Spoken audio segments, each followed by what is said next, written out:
Forever. Dog.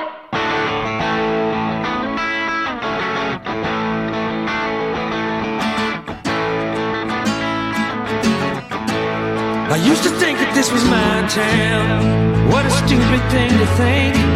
I hear you biting off a breakdown. I myself am on the brink. I used to want to be a real man. What's up, 3Bs? What's up, Diamond Dogs? What's up, Athletic Gerbils? It's Rhea Butcher, the host of Three Swings. I think this might be the last one of the year. Hey, we did it. We made it through another calendar year. Oh boy. It feels like it was either the slowest or the fastest year I've ever experienced. What about you? Good baseball season. Great playoffs until the World Series. I mean, it was still exciting, but, not for me. So yeah, look, we did it. This show has existed for a calendar year. I think I did some spring training stuff. So I'm pretty excited about that. Something else I'm pretty excited about is I've got some tour dates coming up in 2019. Now, this is for my LA-based listeners. I have tour dates, but I'm not a band. So I go out and then I come back. It's really funny to me. Everybody thinks I'm like gone for months or something. And I feel like that happens and then I don't get invited to stuff. Selfishly, I'm using my podcast to remind everybody that I'll be in Los Angeles most of the time. I really just go out for like a weekend and then I come back. But these are my tour dates. I will be back at Sketchfest on Thursday, January 17th at 8 p.m. at the Gateway Theater. You can get tickets for that now. And then the very next night, I will be at the Balcony Club on the 18th, which is a Friday in January in Idaho, Boise. Where am I Boise at? Saturdays are for the Boise. No, that's not a real thing. Follow Baseball is Cute because their bio on Instagram, it's adorable, number one. And number two, their bio is Saturdays are for the everybody. I like that. So the Balcony Club on the 18th of January, that's a Friday, 8 p.m. show. Get those tickets now. They're selling fast. The next night, which is a Saturday, the 19th of January, I will be at Mississippi Studios in Portland, one of my favorite rooms in the country. We added a second show a while ago. That show is at 10 p.m. and there's a few tickets left for that. Then Sunday, January 20th, the very next night, I will be in Seattle, Washington at the Crocodile Cafe. Added a second show for that one because the early show sold out. That show is at 9 p.m. Tickets are going fast, so pick those up now. Then the very next weekend on January the 24th, which is a Thursday, I'll be at the Tempe Improv. Pick up those tickets. I don't have the link just yet, but I will get it to you. And then the next night, Friday, January 25th, I'll be at 191 Tool in Tucson, Arizona. Fast forward to February the 16th, and I'll be at the Frida Cinema in Santa Ana, California. Then moving towards March, getting even closer to baseball kicking off, I will be at Thalia Hall in Chicago on Friday, March 1st.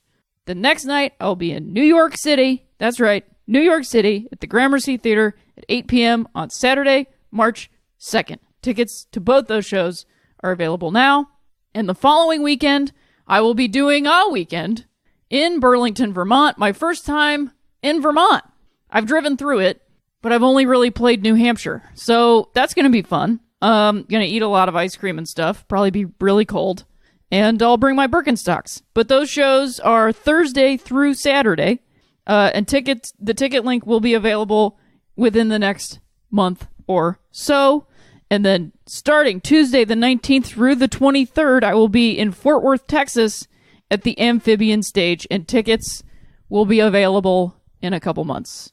So please buy those tickets now. What a great birthday gift or holiday present that would be for somebody to buy some tickets. I'm also going to be at those shows with the sweet-ass patches I made with little friends of printmaking.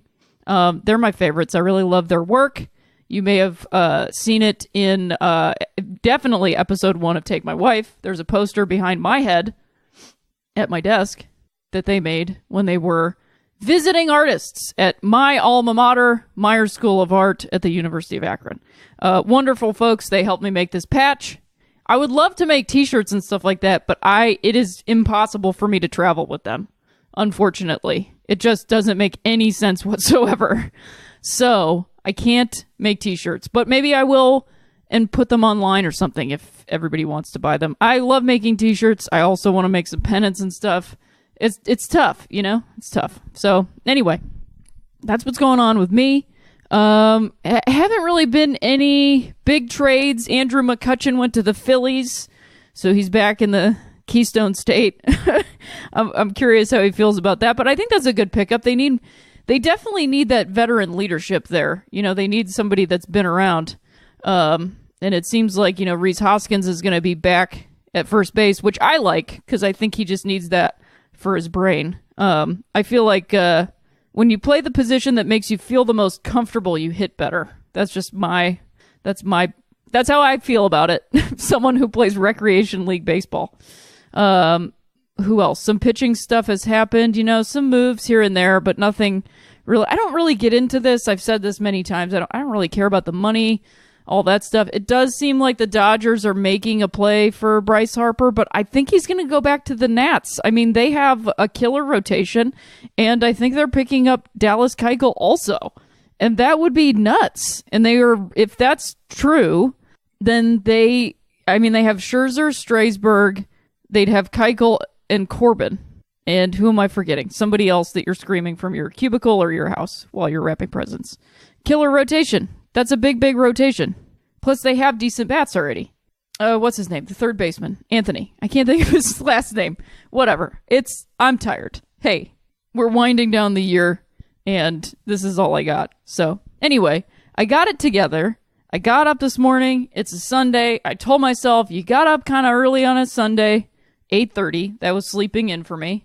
You got up early enough. Why don't you throw on Bull Durham and then do a review of Bull Durham just by yourself? And guess what? I'm doing it. I can't believe it. It's difficult to get. Look, I don't record my podcast in a studio because it doesn't feel right. Sometimes it does. I have a fun time recording with bench coach Brett because then I get to see him giggle, and that's fun. But it's difficult for me to get down there. That's my process. It's hard. So I like to be in my house, sitting on a rug in the corner, looking out the window, talking about baseball to you, whoever you are. And difficult to get a guest to come into that situation because I can't have anybody come over to my house at 9 in the morning on a Sunday. I mean, I could, but it's a hard sell, especially the same morning. You know what I mean? Like just calling, say, hey. Also, if I called them, they'd be like, you're a psychopath, which is weird. But I would suggest calling people these days. I've been doing that a lot lately, and it's pretty great. And I do use my headphones, but I don't sit on my phone. Make yourself do that. Call someone, put in the headphones, put the phone in the pocket. Talk to them like you're on a landline. Make yourself stay within 10 feet from the wall. It's like time travel. So, speaking of time travel, we are going to be right back with a review of I forgot to look up what year this movie's from. It's from 1989, right? Or 88? Bull Durham. I'm looking it up right now. 1988! I'm so close. So on top of it.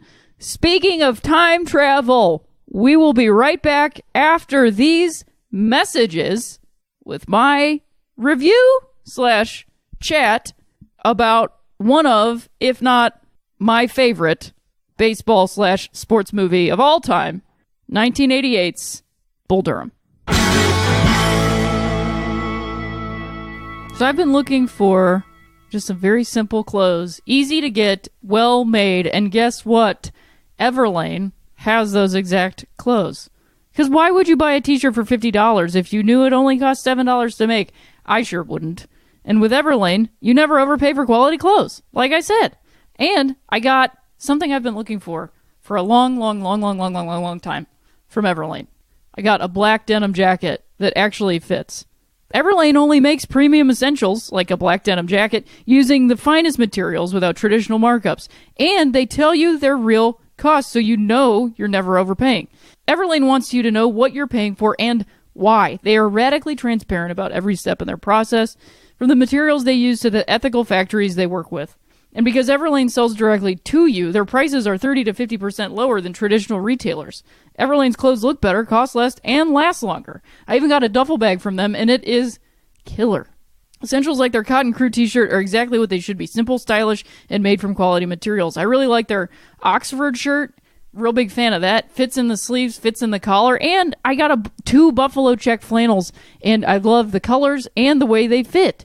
And like I said, that duffel bag is pretty sick, and a black denim jacket. I couldn't find one anywhere. And then Everlane came along, and now I have love in my life. Everlane's timeless essentials are just what you're looking for. No frills, just quality. And right now, you can check out our personalized collection, all that stuff I just mentioned, at everlane.com/baseball. Plus, you'll get free shipping on your first order. That's everlane.com/baseball. everlane.com/baseball.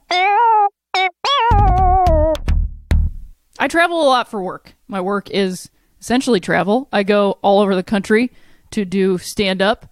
So I tend to, almost always, take luggage with me. I've had a lot of different kinds of bags over the years. Duffel bags, rolly bags, non-rolly bags. But I finally got a bag that actually works for me, feels good, looks good, and doesn't get beat up on every single flight. It's the Away bag. I know you've been hearing about them, maybe even seeing their commercials, but you've definitely seen them around airports. Away makes the perfect luggage. The approach is simple. We create special objects that are designed to be resilient, resourceful, and essential to the way you travel today. They're a team of thinkers, seekers, and designers. That sounds like me. Their focus and inspiration is movement, times of transition, exploration, and surprise. They create special objects that are at home on the road that carry you forward, making your trip easier, and in a small way, your life better. They were founded by two friends from New York who found themselves at JFK with dead phones, delayed flights, and a bright idea. Luggage with power. Thus, the Away carry-on was born. And my life was changed. Away uses high-quality materials while offering a much lower price compared to other brands by cutting out the middleman and selling directly to you. You can choose from a variety of colors and 4 sizes. The carry-on, the bigger carry-on, the medium, or the large for extended stays. Key design features are all Away suitcases are made with premium German polycarbonate, unrivaled in strength and impact resistance, and very lightweight. The interior features a patent-pending compression system, helpful for overpackers. I gotta tell you, it's very convenient. There's not a ton of pockets in there, but I find myself more organized with less pockets in the Away luggage. 4 360-degree spinner wheels guaranteed for a smooth ride. And it is, I will tell you, smoothest luggage that I've got. TSA-approved combination lock built into the top of the bag to prevent theft, and a removable, washable laundry bag that keeps dirty clothes separate from clean. That might be my favorite part, other than the battery, is the laundry bag that snaps in, because I'm always using plastic bags, and that's just gross. Both sizes of the carry-on are able to charge all cell phones, tablets, e-readers, and anything else that's powered by a USB cord. A single charge of the Away carry-on will charge your phone 5 times, and I can say that that is very true. They do. They have a lifetime warranty and a 100-day trial. And, on top of that, you get free shipping on any Away order within the lower 48 states. And all carry-on sizes that are compliant with all major U.S. airlines while maximizing the amount you can pack. So, for $20 off a suitcase, visit awaytravel.com/baseball and use promo code BASEBALL during checkout. Again, for $20 off an Away suitcase that you will love for the rest of your life, I guarantee it, visit awaytravel.com/baseball and use promo code BASEBALL during checkout. All right, we're back. I said something right before the break that I feel like many people have a lot of thoughts on, but what about A League of Their Own? I know, it's a tie. It's a King Solomon's kind of a thing right here for me. It's a tough split on these, because I think that each one, now these, as a reminder, are Bull Durham from 1988 and A League of Their Own from 1992. It's a tough split, because each one deals in gender and gender relation and all kinds of things. The thing about Bull Durham is that Bull Durham is not just the player's side of the game. That is something that I really love about Bull Durham, is it's also about the love of the game as a fan. And that's something that I really love about it. However, A League of Their Own is about the love of the game as a player from a perspective of players that you almost never see. So they are equal. They're equal. And each movie I quote equally in terms whenever I'm playing baseball. Each one comes out of my mouth as often as the other. So it's real hard for me to pick between those two movies when it all comes down to it. They're both really well written. They're both very well acted. They both feel like a baseball game when you watch them. So they're the two, I mean, to me, best sports movies ever made. Period. I've seen, there's baseball, for whatever reason, and I could get into it, and maybe I will, is the most, I think, cinematic sport out of all of them. And you can make a case for every sport. It's all theatrics. It's all drama. It's all that. But I don't know. I mean, you could start it off with the Walt Whitman quote that Annie Savoy has near the end of the movie, which I looked up to get the whole thing because she tells you to. Look it up. I see great things in baseball. It's our game, the American game. It will take our people out of doors, fill them with oxygen, give them a larger physical stoicism, tend to relieve us from being a nervous, dyspeptic set, repair these losses, and be a blessing to us. And I don't know. I mean, I think that's kind of true. It still holds true, I feel like, and that is, a lot of people don't like baseball these days. I'm curious if that was the case back then, in the late 1800s, at the turn of the century and stuff, if as many people hated baseball because it was boring. I feel like they probably didn't, because it had to be pretty exciting compared to the other shit that was going on in the world, because there were no TVs or radios or anything. So seems like it was probably pretty exciting when it started. But that's just a guess, because I wasn't alive back then. So now I'm going to talk just specifically about Bull Durham, which, as I said, is from 1988. It was directed by Ron Shelton and also written by Ron Shelton, and it stars Kevin Costner, Susan Sarandon, Tim Robbins, Trey Wilson, and Robert Wool.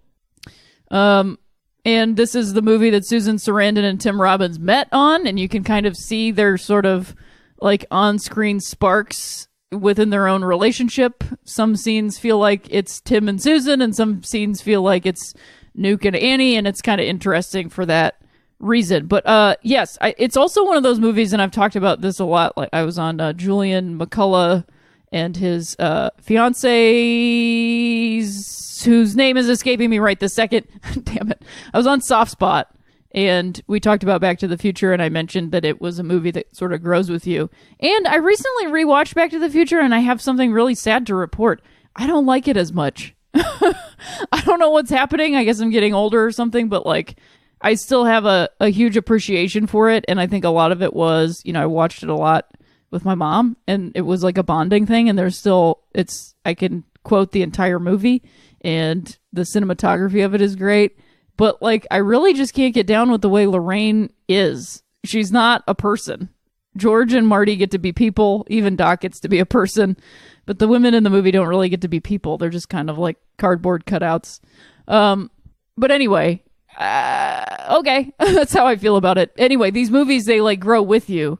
And I think part of it is I definitely saw Bull Durham when I was too young to be watching a movie like this. Even though I didn't see like the sex scenes, I wasn't allowed to watch those parts. Like, it's not even the sex scenes that are the most adult. Like, a lot of this is very adult, like how you interact with each other and what you're supposed to do in relationship with each other. It's just a very adult movie.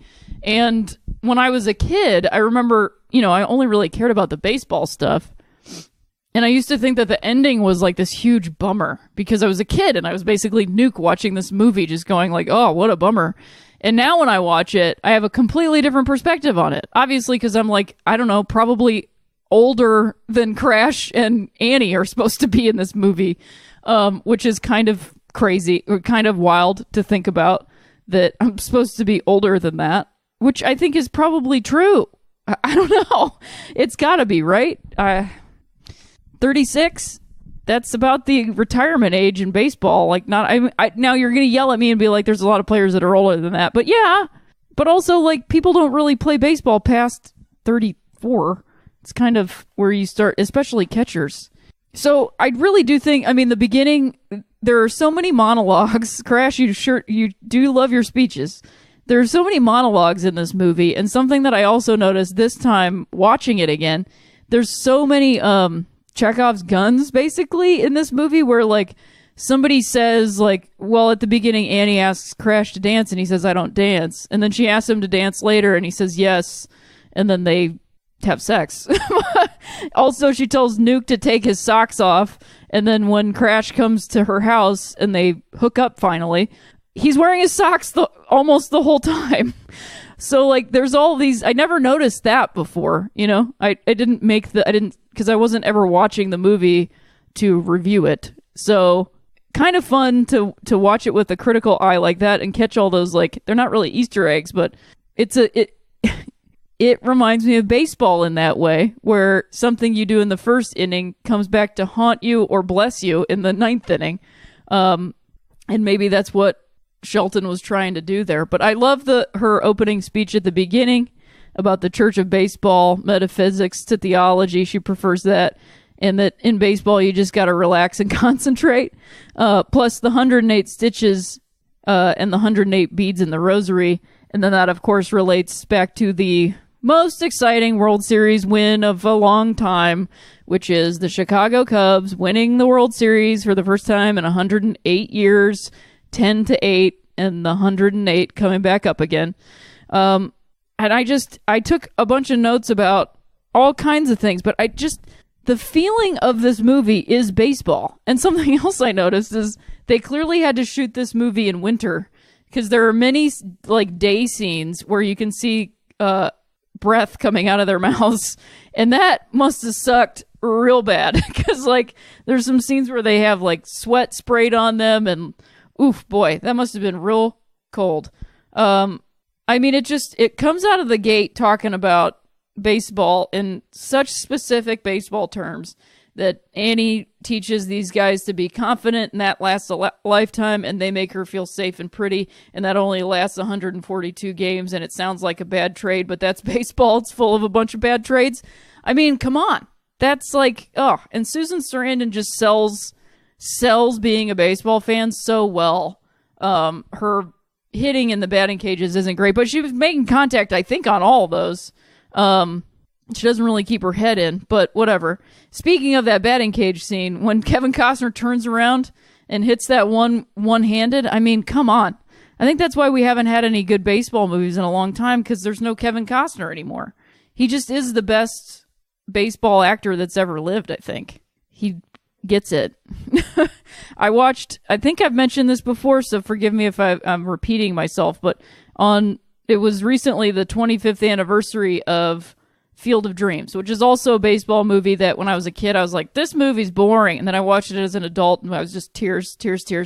And they did a anniversary special on MLB Network with Kevin Costner.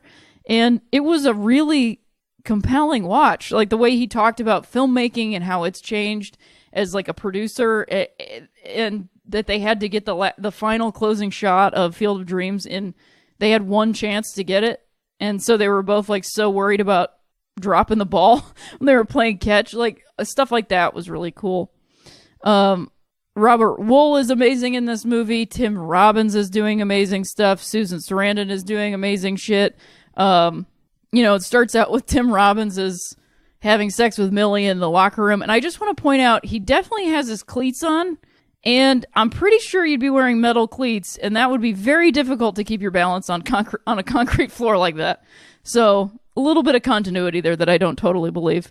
The soundtrack is perfect to this movie. It gives you that feeling of old-timey baseball, but also current, And in this movie, like the hairstyles and the clothes and everything are very 1988, but at the same time, kind of feel timeless a little bit, because like it's a lot of... And the short sleeve button-ups in this movie are tremendous. Like, the costume department crushed it. I also love that Kevin Costner's shirts, the collars are, like, always askew. He's never, like, fully, like, he's put together, but never fully put together. Like, his character has a little bit of that hanging out. And his introduction coming into the office and saying to Robert Wool, the bench coach, you hung a curveball on an 0-2 pitch in a 3-2 game. We beat you 4-2. And Robert Wool goes, I should have thrown a slider. Good to see you crash. Like, such a great, like, that you could just remember, because you would remember everything. But the last time you saw each other. And he says the classic line, I'm too old for this shit. Also, we get Tim Robbins with his radical in a tubular way. I mean, just this movie, there's no, it's like Back to the Future to me, where there's no moments in the movie that you don't need. Nothing is frivolous, because it all kind of fits together. Like, Millie is flirting. She walks over the one dude and is like, hi, I'm Millie. And he's like, hi, I'm married. Just like perfect. This is like sitcom writing. And then he turns to Jose And he talks about how he's like Christian or whatever, but then he'll believe in anything to get a hit. Those are people that you barely see for the rest of, I mean, you see them, but you barely see them. You don't really need all that information, but it just folds in on itself. I love that batting cage scene. Love the strikeouts are fascist, ground balls are more democratic. I mean, I think that the reason why people who don't like baseball can watch this and watch A League of Their Own is that they have something in common, which is the editing feels like a game, and it feels like the way you want a game to look. And that's maybe why people who like baseball movies but don't like baseball can watch a baseball movie, because it moves the way you want a game to move, which is hearing them talk to each other and then sped up action in the game where you only get action. But those mound visits, all the mound visits, like when he won't listen to him. I love Crash Davis in the box talking to himself. That's a very real and very relatable thing. The fastball tell. It was almost like he knew I was going to throw it. He did. I told him. But at the same time, he tells him fastball. That dude cranks a home run off the bull, and then he stands there and watches it, and Crash yells at him because it's still his pitcher. You're going to show up my pitcher. He didn't give it to him because he was trying to teach him a lesson, you know? And that's what I like about it. Then he even tells the manager what to do. He's like, they're kids, go scare them. Robert Wool's 10 Mississippi reading is one of my favorite things of all time. They're 8 and 16. You lollygag to first base. You lollygag in the infield. What does that make you? Lollygaggers. Lollygaggers! Like, such a great... Oh, man. You throw the ball, you hit the ball, you catch the ball. Now I'm just quoting quotes from this movie. But it also... Let's see how long it is. This movie is... Oh, also... the most commonly used Catholic rosary has only 59 beads. Well, whatever. It's 108 minutes. It's a perfect amount of time. Not even 2 hours. 108 minutes. 108! Oh, come on, man. Also, just a thing that I noticed, and this is obviously for the movie, but weird to me that they didn't... There's no other pitchers. You never see anybody else pitch. And obviously you want to focus on the relationship between the catcher and the single pitcher, because that's one of the two relationships in the movie. One of the three relationships in the movie. But I also think it could be interesting to have another pitcher that Nuke occasionally talked to, but who cares? Quadraphonic Blaupunkt. I love the hit 'em where they ain't. That's a great quote too. The bus conversation when all the dudes like come up around Crash and he's regaling them with his stories for 21 days in the show. You hit you hit white balls for batting practice. And they're so excited about it. And he even says, like, and the women all have long legs and brains. And one dude goes, they're hot. And he's like, yeah, they're hot. Like, even then, they still don't get it. And, like, you can't get it until you go. And even when you go, you probably don't get it. I like the scene when Annie has Nuke come over and pitch to Millie because he, like, won't throw it to her. She's like, you're patronizing. Like, it is pretty great. And then he throws it and he still can't. The fight scene at the beginning, come on. It is tough to review a movie by yourself. I'm realizing that. This is why I haven't been doing it. But hey, what are you going to do? Basically, I'm going to say all this stuff. Then you're going to watch Bull Durham. And then you're going to tweet at me and we're going to have a conversation about it. That's what all this is for. There's no other pictures. He also gets she gives him the lingerie. And Crash comes up to him and it's like Rose goes in the front, big guy. So my pitcher on my team, Phil, he likes to drink rosé. There's like a canned rosé that he gets, and he would put it in the cooler for every game, and I'd be like, rosé goes in the front, big guy. And I don't know if anybody got that joke the whole time I made it, or maybe they didn't want to laugh, but I made that joke all summer long, and it never got a goddamn laugh, but I will not stop, and I will do it next season. I also, one of the things that, you know, the Chekhov's gun things, like Annie's talking about how sex and baseball are the same thing. You got to just relax and concentrate. Then later she says there's no relationship between sex and baseball. It's perfect. Also, the Crash conversation at the pool hall. That's just that whole scene is perfect. Where he talks about the difference between hitting 250 and 350, right? 50 points, 300, 350, whatever it is. About the dying quail, ground ball with eyes. It's good shit. And then he hits him with his left because the last time he couldn't hit him, and I don't hit nobody for that. It's so good. And I noticed this line before that I hadn't caught when Kevin Costner says, I have been known on occasion to howl at the moon. Might be something that you find yourself doing in the future. I mean, these two guys are just the same guy at different points in lives, you know? This movie is kind of about time travel, and for Annie, it's also time travel, too, where she's starting to see her future, and she, like, actually really is into Crash. Like, he says something at the beginning, like, well, you're afraid this could be real, and that's absolutely the reason. Plus, she's doing her job. You know, it might be a self-appointed job, but she's doing her job, her baseball job, which is she's teaching these guys what she wants to teach them. So she's not ready to retire yet. She doesn't want to hang them up. You know, Crash wants to get that 247, whether he says it or not. He wants to get that last one. And then he comes back to her place and he says, I got my dinger and I hung him up. And, like, he's her dinger, I guess, or Nuke was her dinger, last dinger, and she's done. I do love when Crash says fear and arrogance, and Nuke says, oh yeah, fear and ignorance, and he gets so mad, and he's like, no, I know what you said, I just like to see you all worked up. Like, it's such a perfect little, you know, cap to their whole relationship and understanding. And, I don't know, I love this movie, even though he, like, is calling himself queer at that one point. He's like, doesn't make me queer, right? I'm not queer. Like, it's not, sometimes, and the whole, like, hey, I'm gonna say a word you might not like, cocksucker conversation with the umpire, like, it's in a context where it makes sense that somebody would be saying that, and it's a thing you don't say, and it's a thing they literally say, it's a thing you don't say. And so for me, like, it makes sense and it doesn't bother me. I mean, I don't like that word in general, but it's in the movie for a reason. And what are you going to put it in their asshole? It doesn't work the same as the whole thing. Plus the commentary is don't say that. So I could take it as don't say that. And I know they're saying you don't say that to an umpire, but the point is you don't say that if you don't want to get your ass kicked. So don't say it. You know, and in that context, it's don't say it to someone who isn't that. But I could also walk it further down the road and just be like, yeah, don't say it to anybody because it sucks. I didn't mean that. But the ending to me is so great. Obviously they get together and they're supposed to be together, and there's a bit of a misdirect where he, like, leaves and she thinks he's gone forever, but then he comes back and he says, you know, he doesn't want to talk about metaphysics and all that stuff or baseball. He just wants to be.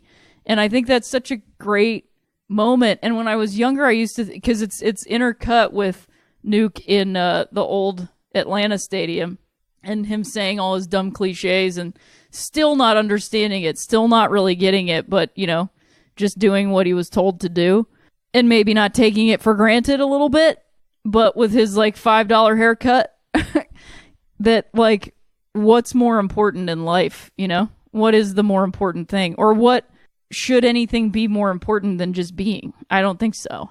And getting what you think you want versus getting what you've got is a big journey. And, like, none of this, he says to her, Annie's so mad at Crash because she thinks he's telling Nuke not to sleep with her, and he's like, I never said that. I just said don't mess with your streak. If you think you're on a streak because you're getting laid, or you think you're on a streak because you're not getting laid, that's why you're on a streak, and you should know that. You know, like, it's not personal. Like, all this stuff isn't personal, and that's that's baseball. It's not personal. It's you, but it's not personal, and that's why he didn't want anybody to make a big deal about it.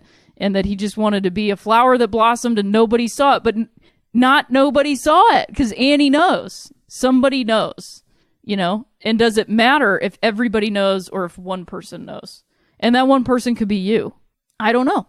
Maybe that's like a big journey of life. How important is it for everybody to know? I don't know. Well, this one's a nice, tight 30 minutes. Just get in and get out. Do yourself a favor, watch Bull Durham in the off-season. If you have MLB Network, they play it often, but it's edited for TV.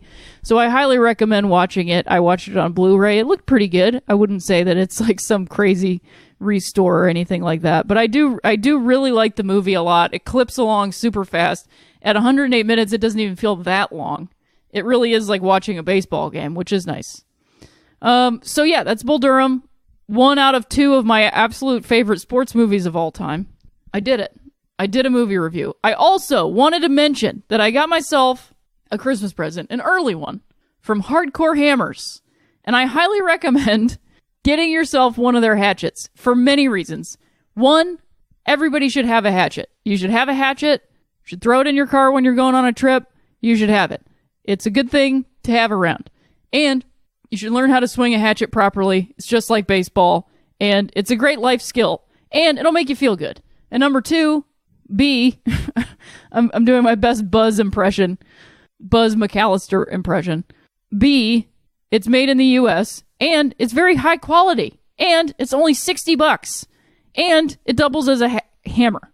It's got a hammer head on the one side. It's got a nail pull. And the blade edge is so perfectly sharp. It's very good. I think you should get yourself one for Christmas and get one for a friend and get one for your family and get one for everybody you know. Not everybody. I just think it's a great gift, and it's so baseball adjacent to me that I just wanted to pass that along to everybody. So, also, thanks to everybody that's listened this year, and thanks to everybody that's hung on with the intermittent episode releases. I super appreciate it. If you have money left over after the holidays, or if you're not really getting presents for people for the holidays, please go online and find some good places to donate. Also, you can donate lightly used clothes and things like that to many shelters. I highly recommend going to Target, buying some socks and underwear, men's and women's, because that clothing is separated by gender. So get those things, take them to homeless shelters or battered women's shelters. They need those items. Like, they get a lot of shirts and sweatshirts and blankets and stuff like that, but then people forget that socks and essentials like underwear are really highly needed. So if you have the extra cash this year, or if you're not doing gifts, take that money that you were going to maybe put towards gifts and do that. Also, canned food drives are still happening. All these things are happening. Toys for kids that otherwise wouldn't get them. And then also, after you have all of that left over, if you have any cash that you can spare, one of my friends and former teammates, Jason Sands, suffered like a freak accident. He fell through a roof, like a skylight on an apartment, and has suffered like a huge spinal injury and has been in and out of the ICU. And he has health insurance, but it doesn't start until January 1st. So he is in a huge financial bind because he is currently paralyzed from the waist down and is looking at a long recovery. And he's a really kind human being. He was my teammate for 3 seasons, and played with him. Always had a smile on his face. Always a kind guy. Very funny. Just a big heart in the scene. And so if you have anything you can spare, even $5, I'm sure will help. I have tweeted it out, and I will tweet it out again after this episode so that the GoFundMe link will be around. And a little further down the road than all of that, please, the next time we have elections, please vote for people that want to change insurance policy in this country, because it is abhorrent with all the money that we have floating around in this country that people can't that can go into $300,000 worth of debt because they took a wrong step. So please, if you can this season, lend a helping hand to those in need. And thank you so much for listening to the show. We're going to keep going. I am hopefully going to spring training this season. I'm going to try to keep covering women's baseball and just baseball in general. Would love to get to some minor league games while I'm on tour, if that's ever possible. We shall see. But I'm going to keep doing it, and I'm going to keep loving baseball because I don't think it's ever going to change. So please follow us on Twitter, on Instagram. Follow me. Tell a friend about the show. If you like it, let them know. And as always, if you liked it, you liked it.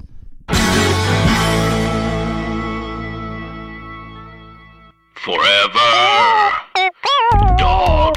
This has been a Forever Dog production. Executive produced by Brett Boehm, Joe Cilio, and Alex Ramsey. For more original podcasts, please visit foreverdogpodcasts.com and subscribe to our shows on Apple Podcasts, Spotify, or wherever you get your podcasts. Keep up with the latest Forever Dog news by following us on Twitter and Instagram.